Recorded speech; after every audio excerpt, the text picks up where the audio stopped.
All right, here comes a dedicated employee on his bicycle.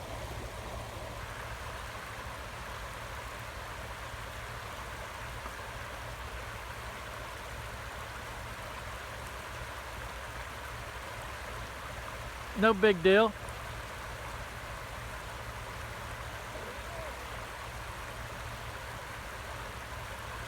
A great May 30th day right here. This is what we're looking at.